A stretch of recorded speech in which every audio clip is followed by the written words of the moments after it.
দুপুরবেলা অশেষ ধন্যবাদ জানাচ্ছি আমাদের আলোকিত মানুষ হিসাবে। এখানে আমাদের কিংবদন্তি আমাদের শ্রদ্ধেয় এমডি সাহেব আছেন। জনাব, আপনার নামটা একটু বলবেন। জি, আমি অমিত, ম্যানেজিং ডিরেক্টর, মাদারীপুর চক্ষু হাসপাতাল, পানিছত্র, 10তলা বিল্ডিং নিচতলা, মাদারীপুর। অমিত দাদা, আপনাকে আমি ধন্যবাদ জ্ঞাপন করছি। প্রথমে আমার ব্রাইট নিউজ 99 চ্যানেল এবং জাতীয় পত্রিকা দৈনিক আছে আলোকিত সকাল থেকে আমি সাংবাদিক ফরহাদ ভাই আপনার সঙ্গে আছি। অ্যাজ ওয়েল আমি আপনার কাছে জানতে চাচ্ছি যে আগামী দিন যে সেবা দেওয়া হবে ফ্রি, তো সেই সম্পর্কে আপনি মূল টপিকসটা নিয়ে কথা বলবেন। আমি সাংবাদিক ফরহাদ ভাই আপনার সঙ্গে আছি। দাদা। জি, আপনারা আগে থেকেই জেনে রাখেন যে মাদারীপুর চক্ষু হাসপাতাল সেই সাফল্যের 40 বছর ধরে হ্যাঁ চক্ষু চিকিৎসা সেবামূলক প্রতিষ্ঠান সেবা দিয়ে আসছে। তো আগামী 16ই ডিসেম্বর মহান বিজয় দিবস উপলক্ষে একদিনের জন্য আমরা ফ্রি চক্ষু চিকিৎসার আয়োজন করেছি। জি হ্যাঁ, আমাদের এই ফ্রি চিকিৎসা উপরে আমাদের রোগী দেখবেন doctor Nazneen Sultana, MBBS Dhaka, BCS স্বাস্থ্য, এমএ চক্ষু বিশেষজ্ঞ ফ্যাকো সার্জন, গোপালগঞ্জ চক্ষু হাসপাতাল ও ট্রেনিং ইনস্টিটিউট গোপালগঞ্জ। এবং এই 16 ডিসেম্বর উপলক্ষে সকল পরীক্ষার উপরে আমরা 30% ডিসকাউন্টের ব্যবস্থা করছি। আর এই 16 ডিসেম্বর মহান বিজয় দিবস উপলক্ষে মাত্র 5,000 টাকায় বিদেশি লেন্স দ্বারা চোখের ছানি অপারেশন ব্যবস্থা করেছি। এবং আমাদের অপারেশন করবেন সেই বিখ্যাত চক্ষু বিশেষজ্ঞ surgeon doctor Rezwan Abedin, MBBS Dhaka, BCS স্বাস্থ্য, ডিও চক্ষু, এফসিপিএস চক্ষু বিশেষজ্ঞ ফ্যাকো সার্জন। উনি এখন কর্মরত আছেন শেরেবাংলা মেডিকেল কলেজ হাসপাতাল, বরিশাল। ধন্যবাদ আপনাকে। আপনার নামটা নিকনেমটা কি বলেছিলেন? জি, অমিত।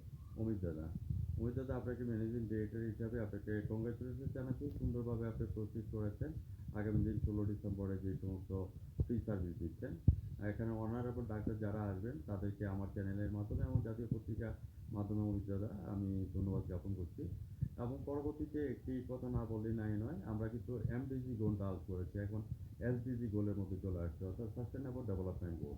অমিত দাদা এখানে বলেছেন আপনার প্রতারক এবং দালাল চক্র, কিছু প্রতারক এবং দালাল চক্র বিশেষ করে সরকারি হসপিটালগুলিতে দেখা যায়। হ্যাঁ, মনে করেন যে চেন ভিকিয়া একজন এখান থেকে আপনি ভালো সেবা পেল, উনি ওনার বোনকে নিয়ে আসলো, বোন আবার বোনের জামাইকে নিয়ে আসলো, এইভাবে কিন্তু আপনাদের এটা চলছে চেন ভিকিয়ার মাধ্যমে। আর প্রতারক এবং দালাল চক্রগুলি বাইরে থাকে, ওরা বলতেছে যে এক পর্যায়ে একটা হয়রানি করে এখান থেকে নিয়ে যায় অন্য জায়গাতে নিয়ে মোটা অঙ্কর ইয়ে করে। এই ব্যাপারে প্রশাসন বিভাগ আমাদের ইউনুস স্যার আছেন, সিভিল সার্জন স্যার আছেন এবং আপনারা আছেন, তো এই ব্যাপারটা নিয়ে একটু কথা বলবেন অভিজ্ঞতা। জি, আপনি হয়তো অবগত আছেন যে আছে কিছু কিছু হসপিটালে এই ধরনের ব্যবস্থা থাকে, কিন্তু আমরা গর্বের সাথে বলছি আমাদের মাদারীপুর চক্ষু হাসপাতাল এই ধরনের কোনো সুযোগ নেই। আমরা প্রশাসন যারা আছে, আমাদের এখানে ম্যানেজিং ডিরেক্টর যারা আছে, তারা এই বিষয়ে অনেক সচেতন, অতএব আমরা এই ধরনের কিছুই আমরা অ্যালাউ করি না। ধন্যবাদ আপনাকে। আগামী দিন 16 ডিসেম্বর আপনার কাছে জানতে চাচ্ছি, আমরা লাখো শহীদের বিনিময়ে যে আজকে দেশকে স্বাধীন করেছি, সেক্ষেত্রে আপনার অভিমতটা প্রকাশ করবেন অমিত দাদা। জি, অবশ্যই আমরা গর্বের সাথে 16 ডিসেম্বর মহান বিজয় দিবস আমরা গর্বের সাথে পালন করে আসছি। আগামী যারা শহীদ হয়েছে, হ্যাঁ, যারা এই যাদের আত্মত্যাগের বিনিময়ে এই দেশ স্বাধীন হয়েছে, তাদের আত্মার মাগফিরাত আমরা কামনা করছি। হ্যাঁ, আমরা ভবিষ্যতের জন্য আমরা এই 16 ডিসেম্বর আমরা পালন করতে পারি, সেই দিক দিয়ে সবারই সচেতন থাকতে হবে। এবং দাদা, আপনাকে অসম্ভব ধন্যবাদ। আপনি যে কথাগুলি চ্যানেলে তুলে ধরেছেন, এই মুহূর্তে আমার মনে পড়ে যাচ্ছে সেই 71-এর চেতনার কথা, এবং আমরা দ্বিতীয়বার আবার আমাদের দেশকে স্বাধীন করেছি। কুমড়ো ফুলে ফুলে নুয়ে পড়েছে লতাটা, সজনে ডাঁটায় ভরে গেছে গাছটা, আর আমি ডালের বড়ি শুকিয়ে রেখেছি। খোকা, তুই কবে আসবি, কবে ছুটি? চিঠিটা তার পকেটেই ছিল, ছেঁড়া আর রক্তে ভেজা।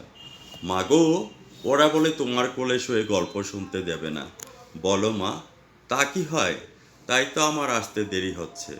তোমার জন্য নারিকেলের চিড়ে কেটে উর্কি ধানের মুরকি সেজে এইটা সেইটা আরও কত কি। তার খোকা যে বাড়ি ফিরবে, চাপসো চাকে মা তাকায়, উঠোনে উঠোনে যেখানে খোকার সব শকুনিরা ব্যবচ্ছেদ করে।